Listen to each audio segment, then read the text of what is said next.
The Ultimate Star and the Kapuso Drama King are back. Matapos ang isang dekada muling bibida sa primetime sina Jeneline Mercado at Dennis Trillo. This time, sasabak sa maaksyong kwento ang mag-asawa na kilala pagdating sa drama. Alamin ang buong detalye ng kanilang bagong pagsasamahang serye dito lang sa Kapuso Insider.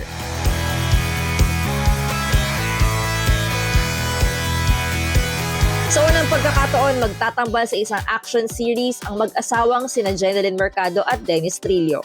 Gaganap sila bilang pulis sa upcoming GMA Prime series na Sanggang Dikit for Real. Ang tagal na nga nung huli naming pagsasama sa TV, My Faithful Husband pa nga yun eh. My Faithful Husband, siguro mga 10 years na pala. Masaya ako na makasama ulit si Dennis sa isang series. At excited ako talagang may palabas itong series na to dahil talagang iba siya sa mga ginawa namin ni Dennis na show. Dito makikita nila kaming hindi couple o hindi nagliligawan. Dahil action series ito na may konting comedy.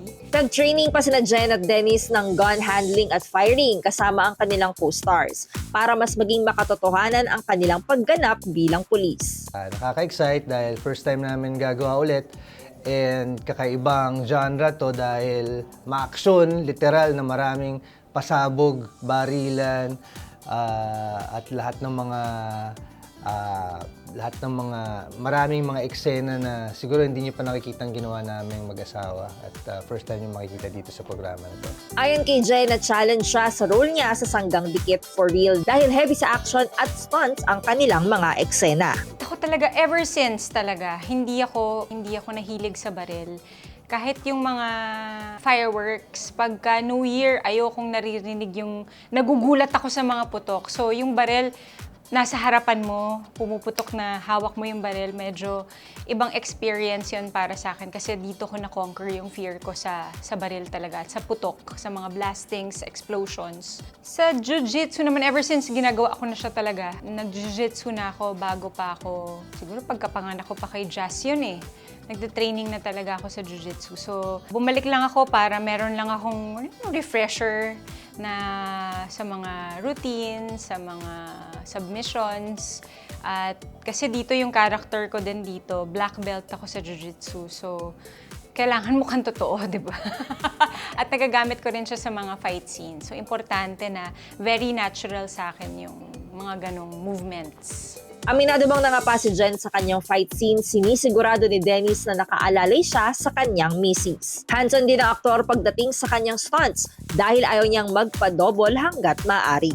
Parang every taping meron kami palaging fight scenes. Ito nga, lagi ako may mga sugat, galos. Yan, galing lahat yan sa mga fight scenes dahil syempre minsan hindi may iwasan na ma-carried away ka at syempre gusto mong pagandahin yung mga eksena. Minsan yung mga ibang stunts gusto mo ikaw na lang gumawa. At syempre, yung asawa ko naman, medyo ngayon lang siya ulit nagiging active at syempre kailangan bantayan ng maigi, kailangan tutukan para mas maging kapanipaniwala yung mga eksenang ginagawa niya. At syempre, para makabantay din sa kanyang safety habang ginagawa yung mga eksena na yan. Bukod sa action, marami raw ang makaka-relate sa kwento ng Sanggang Dikit for Real dahil tampok dito ang ilang issue sa lipunan. Marami kaming mga kaso, mga interesting na mga kaso na kailangang bigyan ng solusyon at yung mga kaso na yun ay hindi namin alam ay kaugnay rin pala sa aming mga personal na buhay. Mapapanood ang Sanggang Dikit for Real simula June 23 sa GMA Prime.